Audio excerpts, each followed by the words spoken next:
Not all travel advisors are qualified to help you. How are you supposed to know who to work with? Today, we make it make sense as we explore the world of travel agents, travel advisors, host agencies, and consortia. Today is Monday, February 24th, and this is Travel News Now.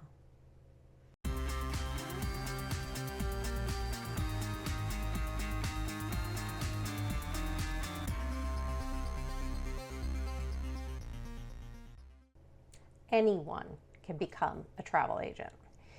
It doesn't require schooling, the startup costs are minimal, and typically clients are none the wiser as to their experience or expertise. But first, let's talk about travel agent versus travel advisor. The term agent has more of a retro connotation, to me at least. It gives me that vision of the person you would go see at AAA to help, plan your triptych. An agent is a transactional relationship. Think ticket agent, reservations agent. If you call Costco, you're speaking to an agent. You're not speaking to somebody that you can call or text at any time. It's a transactional thing. Even when you book online, you're booking through an online travel agent like Expedia or Booking.com. Travel advisors are a newer wave, it has 20 some years or so of travel professionals. Travel advisors are experienced professionals in their niche who are able to help and guide and plan alongside of you to execute your vision. Travel advisors are more of your partner in travel, advocating for you, making sure you're getting the best of the best, ensuring that you have everything you need to get that best, trip or journey or expedition possible. But even then, choosing the right travel advisor can make all the difference in your travel experience. And you want to make sure that your advisor is qualified and capable of meeting your needs. And so therefore, you should be interviewing your travel advisor before making any commitments. But let's look at that further. When considering using an advisor, the first step is to always make sure that it's the right fit. We call that qualifying in the biz. Qualifying to make sure that both sides of the tracks are talking the same language.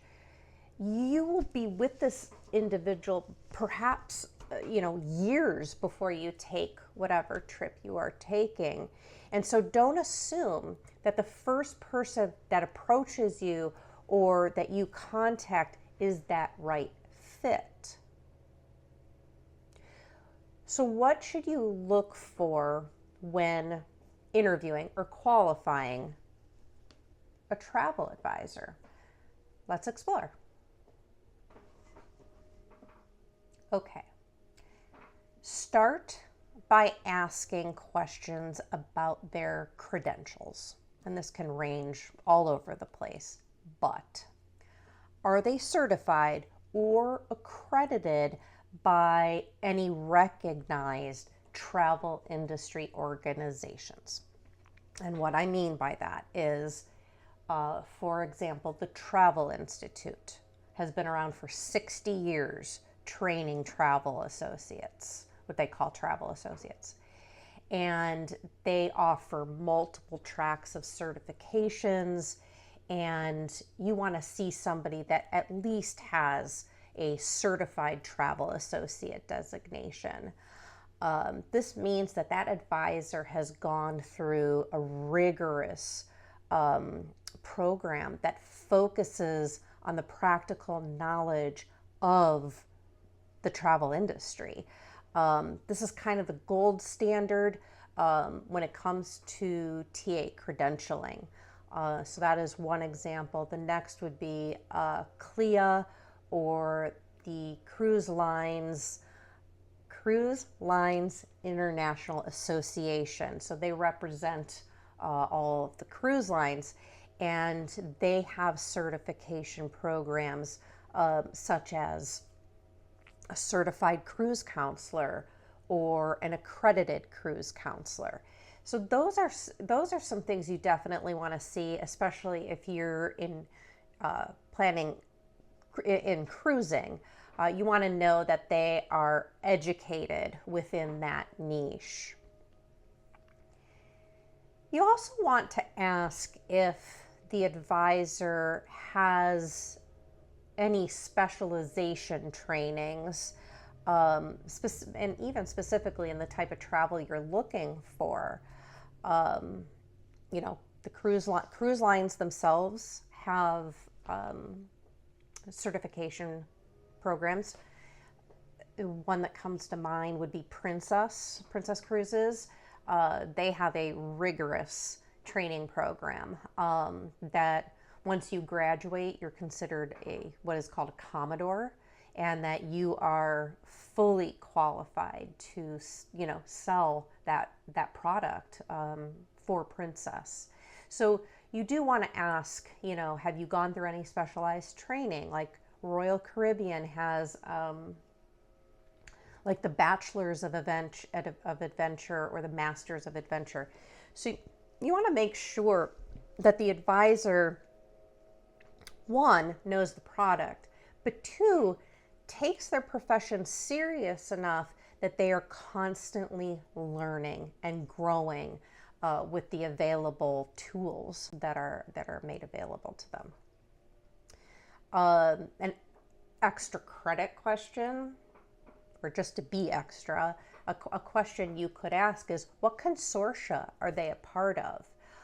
This is kind of an umbrella organization for travel advisors. We're not sitting out there on our own. If they're sitting out there on their own, run.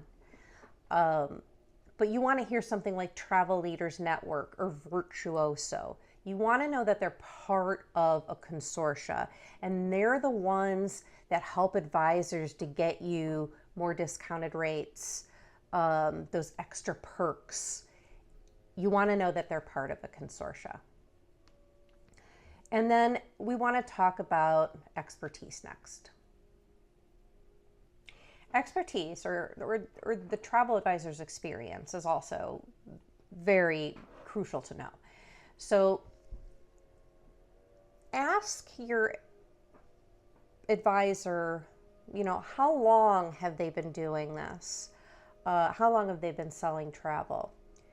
Now, those who have just started out, it doesn't mean that they're not qualified. It just leads to other questions that you may ask, like what did they do prior to that, if they seem relatively new, because they may have already been somewhere within the industry. Have they planned trips to the destination that you are interested in? Can they provide to you links to client testimonials? Like I had mentioned, consortias, like with Travel Leaders or even Virtuoso, you should be able to look up that advisor on their sites, and you should be able to see their bio, and you should be able to see the reviews that they have. And if they don't have any, ask for to be provided some. Another one I think is worth asking when it comes to experience is, how often does that advisor travel? Like, where is their favorite place to go? I think that having a travel advisor who travels, I think, is one of the best qualifiers for being an advisor. So having a travel advisor who travels is a huge plus. And then it's what are they going to provide to you? So different travel advisors offer different services. Some advisors charge fees, some do not. Ask about the range of services that they provide. Some may be a one-stop shop, and some may do everything but book your airfare. Knowing this going in, knowing this ahead of time, will set those expectations moving forward. Are they able to handle special accommodations? There are certifications out there for accessible travel, a certified autism travel professional. Note, if you have special requests or accommodations, that they are skilled in handling that type of trip. And so understanding that scope of services will help you determine if they can cater to your specific travel requirements. And so next in that interview, you're going to want to talk about one of the most important pieces of this relationship, which is communication. Effective communication is the key to a successful travel experience, no matter who you're working with. All too often, I see posts on Facebook groups, hemming and hawing about the miserable response time from a travel agent, or not being able to get a hold of a hotel, or how upsetting that is, and then it becomes this bashing thread of whatever entity they're complaining about. I think it's very important to establish up front how that advisor communicates with you before and during and even after the trip. What is your average turnaround time on inquiries or concerns pre-trip? Some may be able to respond within a business day. Some may be 72 hours. You want to know that up front before you get yourself all upset over something that wasn't established to begin with. So understand your advisor's, business hours. If you're messaging an advisor on Saturday night at 7 p.m., don't expect to get an answer until Monday morning. So understand those communication, requirements, and it's a two-way street. And this is where I'll get on a little bit of a soapbox here. Advisors work off of commission. Nobody is paying them an hourly wage. Nobody is paying advisors a salary. If you work with an advisor and they provide you with, quotes, recommendations, itineraries, they are doing that in good faith that you are going to book through them.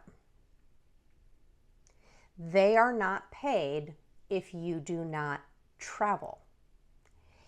And so if you go and take that information and you go book on your own, you have taken away that advisor's time and talent, and you've taken it as your own. So that is, this is a two-way street in the communications department, is that you don't do that. That is a etiquette rule, that if you're going to work with an advisor, you work with an advisor. I'm not saying that you are not going to discover that an advisor later on down the road is not a good fit, and there's ways to handle that. But under no circumstance should you really shop advisors. We all have the same pricing. We have the same pricing you're seeing. There's no magical, repository of, of deep discounts that we are going to find you out of nowhere.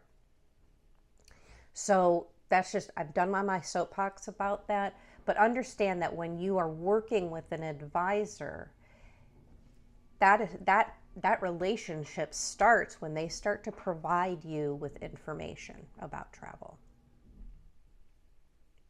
So by asking the right questions, evaluating the advisor's credentials, their experiences, the services they provide, the communication channels, and you can then make sure that you choose a qualified travel advisor that will help you make this trip, the next trip, the next trip, and the next trip all be perfect for you.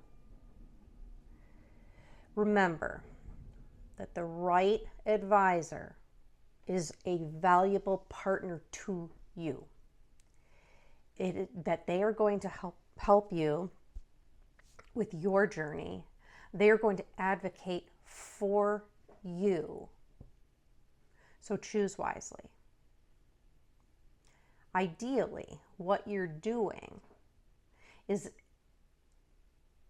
starting a lifetime relationship with somebody that's going to have your back for years to come. And that's it for this week. I highly suggest, especially for those more involved trips, that you reach out to a travel advisor. We are more than happy to talk with you, talk about our credentials, talk about our experience, but that's not the point of this video. If you liked this video, please give it a thumbs up and remember to subscribe. And until next week, love your journey. It's the only one you've got.